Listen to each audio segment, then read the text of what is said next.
Hoje a gente vai fazer uma coisa um pouco diferente, uma análise crítica do filme Conclave, dirigido pelo Edward Berger, traçando paralelos entre essa obra e a realidade histórica que a gente está vivendo, né, com o falecimento do Papa Francisco. A gente vai falar sobre cinema, mas também sobre fé, humanidade e legado. Então fica com a gente aí até o final.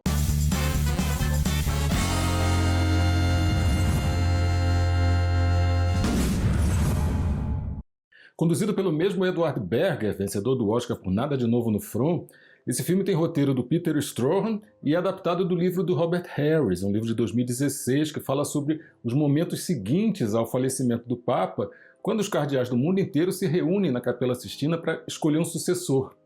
Só que em vez de ser um processo santo, acaba virando um jogo de poder com mais manipulação, mais segredos sujos e mais bolada nas costas do que uma temporada de House of Cards, fogo no parquinho com certeza. A direção desse filme é resultado assim, de um trabalho super elegante, bem contido, bem impecável, porque o Berger, na verdade, ele sabe como ninguém construir tensão em espaços bem fechados, sabe? E o Vaticano dele acabou se transformando num mundo de mármore, de afrescos, de intrigas, e exatamente como ele fez em Nada de Novo no Front, ele trabalhou com a atmosfera, sabe? O silêncio, o sussurro, o eco daquelas roupas nas pedras frias lá da Capela Sistina. E, aliás, uma curiosidade, aquelas roupas elas se chamam sotaina. A fotografia é de um primor absoluto. O James Franco ele assina um jogo de luz natural e sombras, e tem cenas que a gente pensa que está de frente para uma pintura renascentista, sabe? Uma pintura viva, assim. E tudo isso aparece acompanhado de uma trilha sonora super discreta, minimalista, que acaba embalando toda a solenidade e o drama interno de todos aqueles personagens que desfilam por ali. E no centro disso tudo está o cardeal Lawrence, vivido pelo Ralph Fiennes, né, o cara responsável por manter a ordem naquele circo todo. E o Ralph Fiennes, como sempre, está excelente, né? Ele, na verdade, não precisa gritar, fazer discurso épico, chorar, enfim, né, para mostrar que ele está carregando o filme nas costas. Ele faz tudo com um olhar, com um suspiro, sabe, uma postura curvada. Você sente o peso do Vaticano, sabe, apertando o corpo dele, sabe? É uma atuação tão boa que chega a dar raiva. Porque como é que um sujeito consegue ser tão talentoso assim, sabe? Enfim, depois de você assistir esse vídeo aqui, você dá uma olhada nesse link aqui, onde eu falo sobre um outro grande lançamento desse ator, de quem eu sou fã, assim, confesso, total e absoluto. Mas não é só ele, sabe? Tem a irmã Agnes também, da espetacular Isabella Rossellini, que orbita quase o filme inteiro ali pelos cenários, de uma maneira fria, observadora, silenciosa, sabe? Até que ela solta uma verdade nuclear no meio daqueles cardeais todos, e depois faz uma reverência tão sarcástica que devia ter vindo assim com um aviso, cuidado, ironia nível Vaticano. A maturidade com certeza fez muito bem, sabe, para Isabella Rossellini, e isso fica muito evidente nesse filme. Tem o cardeal Tedesco, né, do Sérgio Castellitto, que é um conservador brabo que fuma o vape como se fosse um charuto de vilão do filme dos anos 80, enfim, cada tragada, sabe, carregando ali alguns dos silêncios mais tensos do cinema, porque nesse filme, até o que não é dito pode destruir uma carreira eclesiástica, sabe? E aí, costurando tudo isso, a gente ainda tem outros dois monstros, né, que é o Stanley Tucci e o John Lithgow. O Stanley Tucci, sabe, entra em conclave como cardeal Lomeli, sabe, um dos principais nomes ali no meio dessa bagunça toda no Vaticano, e como sempre o cara rouba a cena sem fazer esforço, sem franzir nem a testa. Mas quem é, na verdade, o Lomeli? Bom, ele é um dos cardeais mais influentes do processo de escolha desse novo Papa, mas diferente dos outros, né, que estão lá por pura ambição, tradição, até por politicagem mesmo, o Lomeli parece ser um dos poucos que ainda leva a fé muito a sério, sabe? Não é santo, claro que não, ele também tem seus segredos, né, suas, digamos, jogadas políticas ali, mas o Tucci traz uma humanidade, um cansaço moral que fazem dele um dos personagens mais interessantes desse filme. E o que o Tucci faz de tão bom, sabe, é aquela presença silenciosa, mas poderosa. Ele não precisa se esforçar nem fazer discurso grandioso e nada. Só a maneira como ele observa os outros cardeais ali, como se estivesse prevendo toda aquela hipocrisia que vai rolar, já diz muito, sabe, do que vem por aí. Sabe, aquele humor seco, elegante. O Tucci, na verdade, ele tem aquela ironia fiada, sabe, que só ele sabe entregar.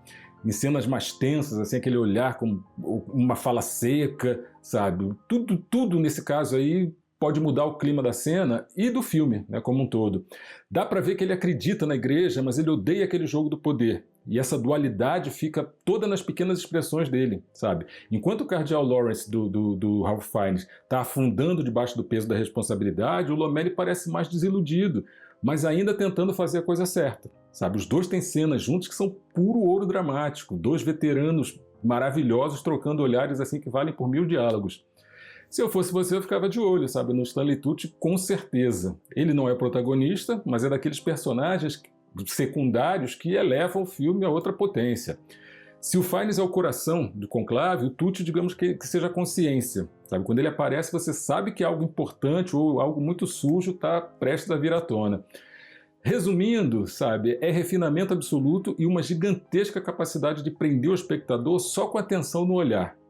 Provavelmente uma das atuações mais elegantes da carreira dele, né, pelo menos da carreira recente. E se você já é fã dele, vai adorar esse personagem. Se você não é, com certeza vai virar fã depois desse filme.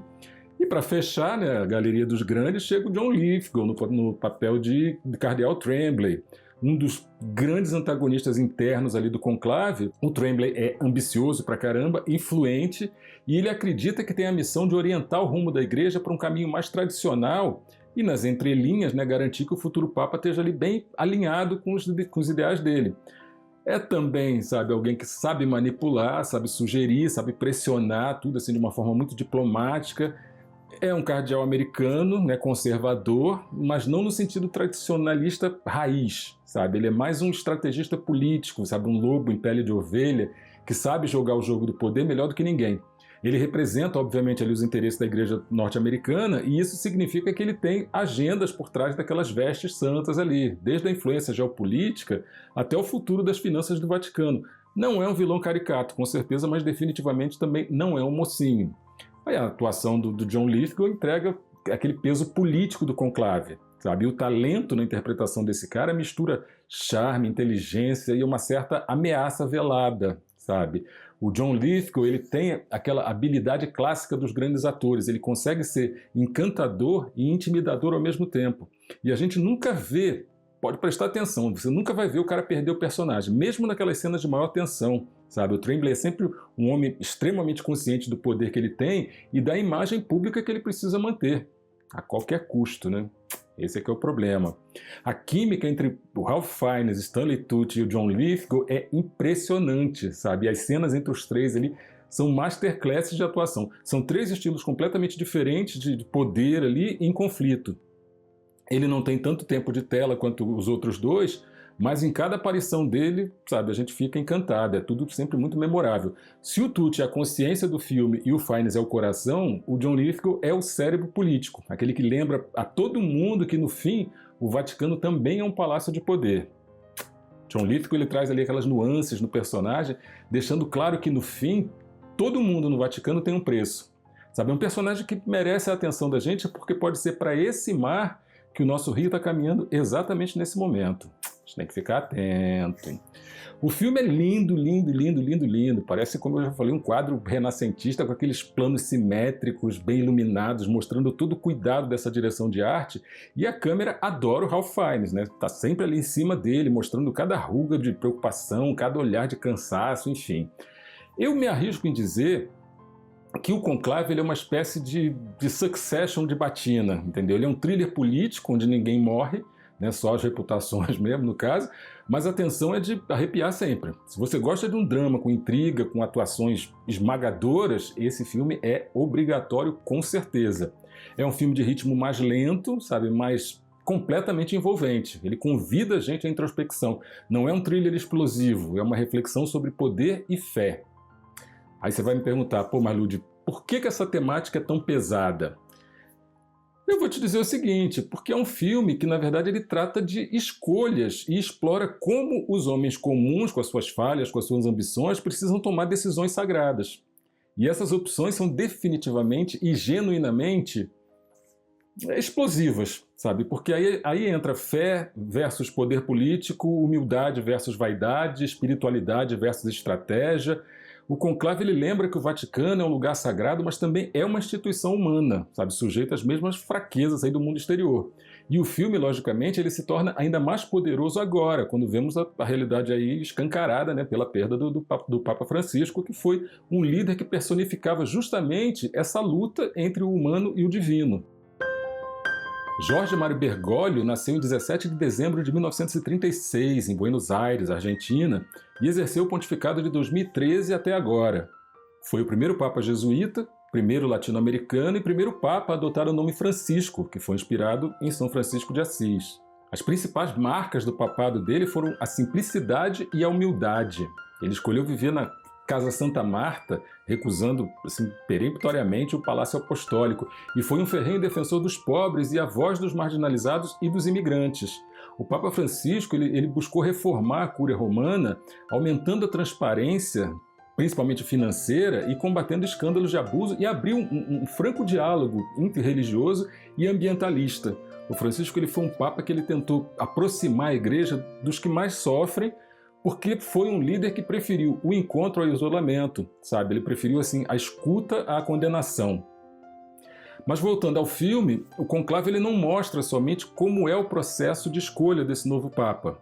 Ele também fala sobre como escolher uma visão de mundo. O Papa Francisco ele foi, na prática, a escolha de um mundo que precisava, e ainda precisa, na verdade, de compaixão. Assim como no filme, a Igreja real enfrenta desafios internos assim profundos, né? Tá aí estampado em tudo que é jornal para quem quiser ver. Mas quem vai suceder o Papa Francisco? Essa já é uma pergunta que ecoa entre os fiéis e também dentro das paredes do Vaticano. O falecimento do Papa Francisco ele com certeza vai mudar a dinâmica dos cardeais. Muitos já viam Francisco como alguém que quebrou tradições, né? E o seu sucessor vai poder levar adiante essa missão. Ou não, né? E é nesse não que mora o verdadeiro perigo de um retrocesso, sabe? Religião e poder são vias de mão única. Existe muito radicalismo e, como tudo que tenta ser absoluto, representa um grande mal para a humanidade. A gente tem que estar super atento. E quando é que começa o conclave da vida real? Então, depois do sepultamento do Papa Francisco, que aconteceu agora no sábado, dia 26 de abril, a Igreja Católica tem um período de luto de mais ou menos 9 dias que tem que ser respeitado, né, até a eleição do sucessor, né, do pontífice. Com isso, em tese, o processo só deve começar depois do dia 5 de maio. Só que, em fevereiro de 2013, o Papa Bento XVI ele estabeleceu uma nova regra que permite uma flexibilização aí nesse prazo se todos os cardeais com direito a voto já estiverem no Vaticano. A eleição também pode ser adiada em casos excepcionais, por motivos graves e tal, enfim. O Vaticano já convocou todos os cardeais do mundo, né, para compor esse chamado Colégio dos Cardeais, que atualmente é formado por 252 religiosos, incluindo 8 brasileiros, e esse grupo vai ajudar a organizar o conclave e definir os rumos da Igreja. Oremos. Enfim, o fato é que depois que Conclave, né, o filme, acabar, você ainda vai ficar ali uns 5 minutos pensando por que raios a vida real não tem um papa que nem o Ralph Fiennes, entendeu? Porque convenhamos, galera, o mundo seria bem mais interessante. Tomara que o conclave da vida real não traga surpresas que não sejam felizes. Mais do que um filme sobre um momento solene, Conclave é uma meditação sobre a fragilidade humana diante do sagrado. E a partida do Papa Francisco veio para lembrar que, no fim, todos nós somos servos de alguma coisa maior, sabe? Seja a fé, a esperança ou a simples luta por um mundo mais justo. Que a gente saiba, exatamente como Francisco ensinou, escolher sempre o amor acima do poder.